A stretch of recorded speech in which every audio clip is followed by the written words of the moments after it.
Bueno, está con nosotros nuestra queridísima Rocío Díaz. Ella es experta en tecnología e innovación y nos va a hablar un poquito del componente cibernético en la guerra a raíz de la invasión de Rusia a Ucrania.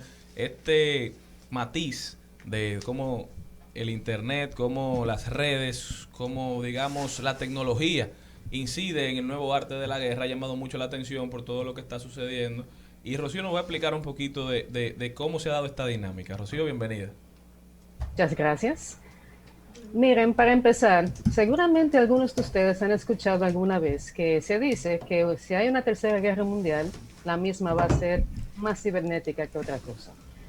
Y eso ahora mismo se está viendo Yo que no escucho, realmente no va escucho muy por bien. ese camino. O sea, fíjense algo, desde que empezó todo este asunto de Rusia y Ucrania, las informaciones y las desinformaciones a partes iguales, o quizás hasta más, han estado a la orden del día y la gente empieza a compartir cosas sin saber si es verdad o no, sin ni siquiera verificar. Y el mejor ejemplo de esto que estoy diciendo es una foto de una ex Miss de allá de Ucrania. Ella salió con un rifle en una foto y la gente pensó que ella estaba peleando a favor de su país. Ella incluso tuvo que desmentir, tuvo que decir que era una pose, que eran fotos posadas más bien, parece que de alguna sesión de fotos, y ella puso la foto como una forma de alentar a los ucranianos, pero en ningún momento ella quiso insinuar que estaba haciendo eso.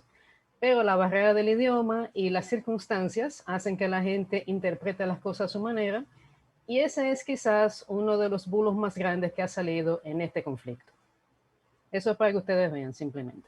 Así mismo es. Bueno, yo estuve viendo una información precisamente en el mismo contexto sobre que se está tratando de crear una herramienta específicamente para Twitter, porque sabemos que es una de las plataformas que más información, digamos que en tiempo real, va colocando y que las personas cuando quieren confirmar si la información es cierta o no, pues consultan esta aplicación, esta red social. Y no sé qué tanto me podrías decir, Rocío, respecto a que existirá en los próximos días o meses una aplicación que va a ir enviando mensajes como tweets a la misma plataforma de mensajes en cuanto a este mismo tema de la guerra u otros temas que son simplemente especulación para que las personas como que puedan identificar cuáles son las noticias falsas o verdaderas. ¿Tienes alguna información al respecto? Eso es correcto y no sería la primera vez que se aplica un correctivo de este tipo, porque con COVID-19 se ha dado el caso. Fíjense que muchas informaciones que aparecen no solamente en Twitter, sino también en Instagram y que tienen que ver con la pandemia, abajo dicen, si usted se quiere informar de manera adecuada sobre este tema, visite tales sitios, que vienen a ser sitios como oficiales de ese tema. En el caso de esta situación de Ucrania y Rusia, es otro tipo de aplicación la que se estará haciendo aquí, pero tiene el mismo objetivo de alertar de que posiblemente la información que usted está viendo no sea la más adecuada o la más certera e invitarla a que siga investigando más para que tengan información correcta a su alcance. De por sí, Twitter tiene un tiempo haciendo un combate de fake news y ellos tienen de hecho algunas funcionalidades. Una de ellas es Birdwatch, que es un esfuerzo comunitario. Si por ejemplo yo me doy cuenta de que una información es falsa y yo formo parte de ese programa de Birdwatch, yo puedo alertar y puedo incluso ofrecer la información que complemente mi denuncia de que esa información no es correcta. Rocío, en este mismo contexto, ¿sabes que estuve conversando anoche con unos amigos, dicho sea de paso, uno que es de madre ucraniana y un padre dominicano?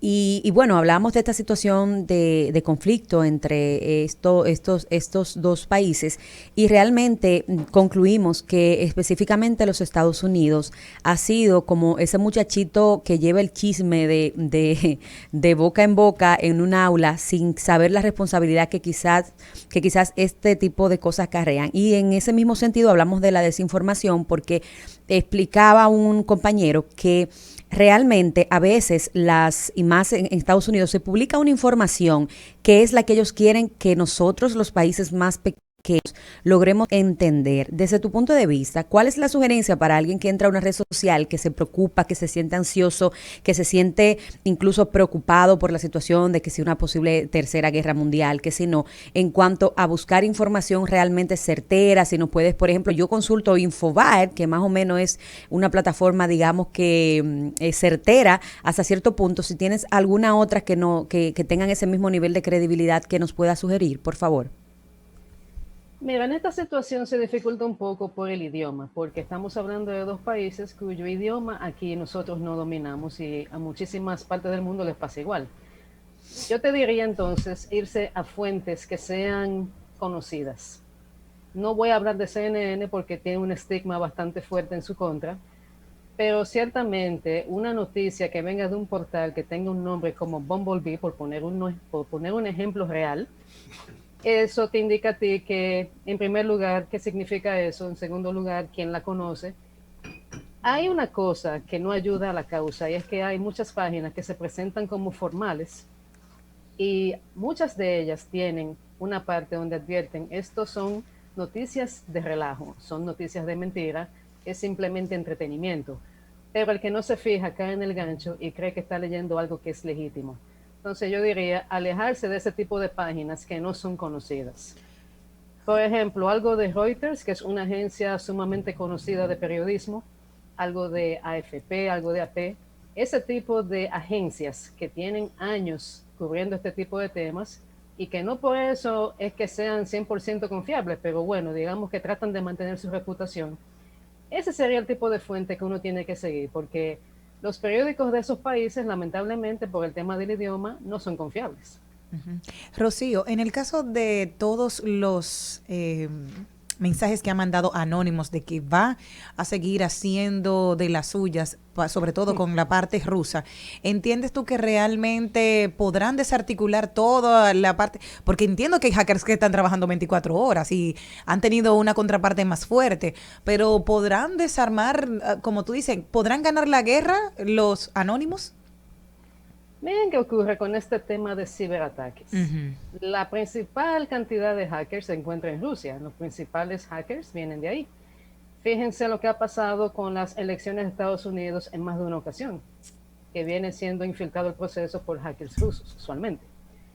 En la mayoría de los hackeos masivos, donde hay filtraciones importantes de información, usualmente hay rusos involucrados. Y eso incluye ataques como el oleoducto en Estados Unidos el año pasado. Entonces, desde ese punto de vista, quizás no sea tan fácil, a no ser que esos mismos hackers rusos estén en contra de lo que está haciendo su presidente, lo cual no sería raro porque en Rusia hay un amplio rechazo a la guerra, o por lo menos eso es lo que se observa. Nada más así te podría yo decir que eso podría tener un efecto que ponga la balanza a favor del otro lado. Ahora bien, ya que estamos hablando de este tema, es importante recalcar la importancia de los elementos cibernéticos, no solamente en esta guerra, sino en cualquier conflicto que pueda venir. Porque fíjense algo, en enero, a finales de enero específicamente, Rusia inició una serie de ataques de negación de servicio dirigidos a entidades gubernamentales en Ucrania y que luego también alcanzó a bancos. Eso tiene un propósito estratégico y es simplemente quitarle el acceso a los ucranianos a lo que viene siendo su infraestructura importante a nivel de Estado. Si yo logro que un país deje de tener acceso a información en un momento importante donde puede haber una crisis desenvolviéndose, que fue lo que ocurrió en la víspera de la invasión, eso a mí como invasor me da una ventaja bastante amplia porque la gente no sabe lo que está pasando. Como quien dice, la gente está perdida y es un momento para yo entonces aprovechar y atacar con fuerza, bueno, sin que ellos quizás se lo estén esperando. Y vemos cada vez más la importancia que tiene la información. Vemos incluso como uno de los periódicos de más relevancia de Rusia dijo que el gobierno le había dado una orden de prohibir el uso de las palabras guerra, ocupación e invasión, pero ellos iban a continuar llamándole a la guerra, guerra, y que estaban esperando consecuencias. Es decir, había un interés del gobierno ruso de controlar la percepción de su población, controlando la información a la que tenían acceso a través de los medios. Cada vez se hace más importante revisar la información que recibimos y desconfiar incluso de la información que recibimos a través de las redes porque no sabemos quién la está reproduciendo. Hay diferentes motivos por los que una persona promueve un fake news. Algunos simplemente lo hacen por un interés pecuniario para generar clics, para generar likes y así poder vender una página, pero hay quienes lo hacen con la intención de venderte una información o de hacerte consumir una información que pueda cambiar tu percepción a favor de algún interés que ellos están promoviendo. Entonces uno tiene que ser muy inteligente a la hora de reproducir una información, a la hora de darla por cierto. ¿Por qué? Porque estos grupos se encargan de aprovecharse de ese sesgo de confirmación que tenemos todos los seres humanos, que cuando vemos una información que va de acuerdo a algo que nosotros pensamos, la damos por cierta sin necesariamente hacer la investigación necesaria. Lo aprendimos con la pandemia, lo aprendimos con el Brexit, con Cambridge Analytica, cómo hay grupos de interés dedicados a manipular las emociones de las personas, y en conflictos como este a veces no gana el que tenga la razón, sino gana el que tenga más aliados de su lado. Y lo hemos visto cómo ha funcionado a favor de Occidente en este caso, porque la opinión pública del mundo occidental se ha volcado a apoyar a Ucrania y hemos convertido al presidente de Ucrania en el bueno de la película y a Putin en el malo. Nos hemos dividido porque es una tendencia también de la humanidad a elegir bandos. Entonces, ¿qué tú puedes recomendarle a la gente a la hora de asumir una información por cierta? No solamente de ir a un perfil, sino cómo puede la gente verificar esa información que de motus propios. Siempre le hago la invitación a la gente a que dejemos de desconfiar en nuestros hermanos, en nuestros amigos, y empecemos a desconfiar de las redes, de la información que nos llega a través de las redes. Exactamente, ese es un muy buen consejo. Y para elaborar un poco sobre lo que comentabas, una de las noticias que salió hace unos días es que el presidente de Ucrania se había ido del país. Y eso propició que él saliera a la calle e hiciera un video desde la calle para indicarle a su gente que era mentira. Ahí hay un ejemplo de una desinformación que puede tener un efecto muy poderoso si la gente se lo cree y no hay un control de desmentirlo. En cuanto a la pregunta que haces, no es tan fácil por lo que decía. Tú tienes una serie de informaciones que vienen de medios que se supone que tienen cierta reputación. Ahora bien, falta ver si la fuente que está alimentando a esos medios está diciendo las cosas de manera correcta, si la está diciendo con la precisión necesaria, si está siendo neutral incluso, porque como bien dices, hay una tendencia a tomar un bando y lamentablemente ese es un sesgo que se hace notar cada vez que leemos cualquier noticia. Todo depende de cuál medio venga y ahí nos damos cuenta de si es prorruso o si es pro-ucraniano, y eso también es un problema. Entonces yo diría no tomar bandos hacia la ligera, eso es lo que yo diría. Muy buenas tardes, señorita Díaz. Daniel Pou de este lado. ¿Cómo está usted? Buenas tardes. Todo bien, gracias. Qué placer tenerla por aquí. Bueno, una vez se dijo que la victoria de una guerra estaba determinada por quienes escribían la historia. O sea, la victoria condicionada por quienes escribían la historia de una guerra. Hoy en día, la victoria de una guerra está determinada por quien narra la guerra. Y desde que las redes sociales se han convertido en un instrumento de carácter global, que ya no son exclusivas para las pequeñas minorías, pues el primer frente de batalla se encuentra en el espacio de la red.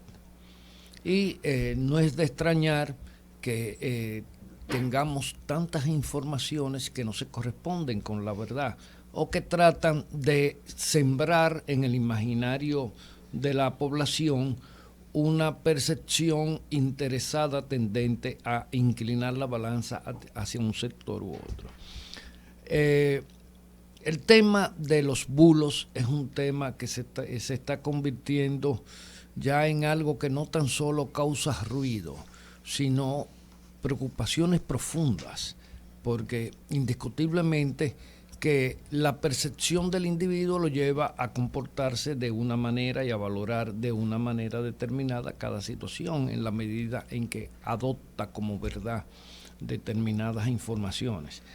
Y es un tema que yo creo que está pendiente de hacer esfuerzos para tratar de mitigarlo, porque no digo extinguirlo, eso se puede mitigar, pero depende mucho de la conducta del receptor, como usted señala. Hay que cerciorarse de la veracidad de la información, de la calidad de la información y todas esas cosas. Pero hoy observé que EFE ha publicado podríamos decir, un pequeño espacio donde cuando usted entra empieza a aclarar qué es verdad y qué es mentira de lo que de lo que en términos de información e imágenes se está divulgando en las redes con relación a la guerra. Y a la verdad que yo entré y me quedé asombrado porque incluso he visto en los medios dominicanos, ya sea de radio, televisión y en algunos extranjeros, la reproducción de esos bulos como verdades inamovibles. Indiscutiblemente eso va forjando un criterio. Pero es difícil pensar que en algún momento de la historia pueda surgir una policía para las redes. Porque es prácticamente imposible. Es prácticamente. No, por eso la responsabilidad recae en nosotros, en los usuarios. Claro. Ahora, ¿cuál es la única medida desde mi punto de vista para tratar de mitigar?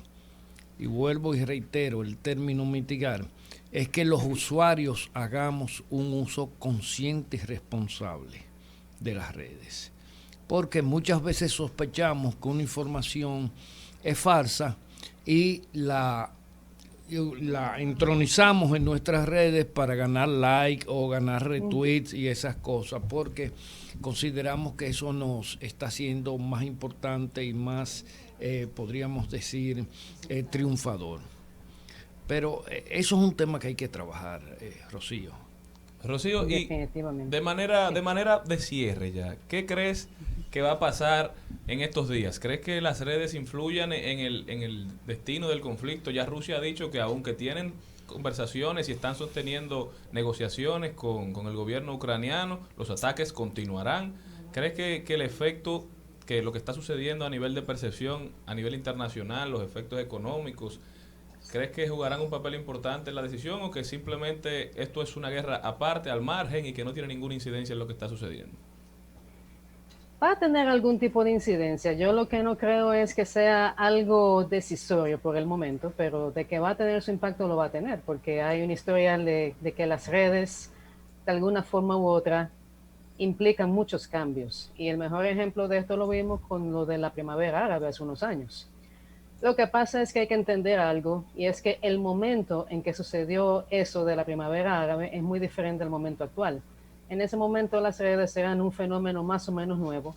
Ahora conocemos mucho las mañas que están dentro de esas redes y ahí pierde un poco de efectividad. Algo que hay que tomar en cuenta es que en Rusia, por ejemplo, se ha estado limitando el acceso a Twitter y a Facebook. Claro. Eso indica que ellos no quieren que cierto tipo de comentarios o de reacciones lleguen hasta ese sitio.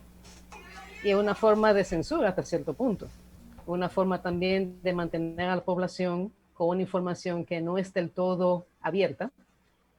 Y tiene su efecto, o sea, tiene su estrategia. Es una estrategia que va a favor de la causa rusa en este caso. Del lado de Ucrania se da lo contrario. Algo que llama la atención y que es la razón por la cual empecé hablando de que siempre se ha dicho por años que una tercera guerra mundial implicaría mucho elemento cibernético, tiene que ver con el hecho de que en algún momento Rusia trató de que los ucranianos no tuvieran acceso a nada. O sea, ello no solamente fue ataques de negación de servicio, sino interrupciones a lo que venían siendo las conexiones de Internet. Son dos cosas diferentes. Eso les dice a ustedes que si algún día alguien toma el acceso, digamos, de Facebook y Twitter, que son dos plataformas de uso casi mundial, si alguien toma el acceso de eso y decide que nadie puede tener acceso a esas plataformas por la razón que sea, el caos que se va a armar va a ser bastante grande. O sea, ya lo hemos visto, cuando estas plataformas salen de servicio, ustedes han visto que la gente se vuelve loca. Ahora imagínense que sea algo colectivo, no solamente una, sino todas. O sea, Rocío, que posiblemente Mark Zuckerberg es más peligroso que Putin. Bueno, qué notición. Pero Rocío, muchísimas gracias por haber estado con nosotros. ¿Dónde puede la gente comunicarse contigo y seguir accediendo a tu información? Claro que sí, viatec.do y también la comunidad Ojalá. Y por supuesto las redes sociales que son @viatecnológica en Twitter e Instagram. Muchísimas gracias. No se muevan de ahí que continuamos.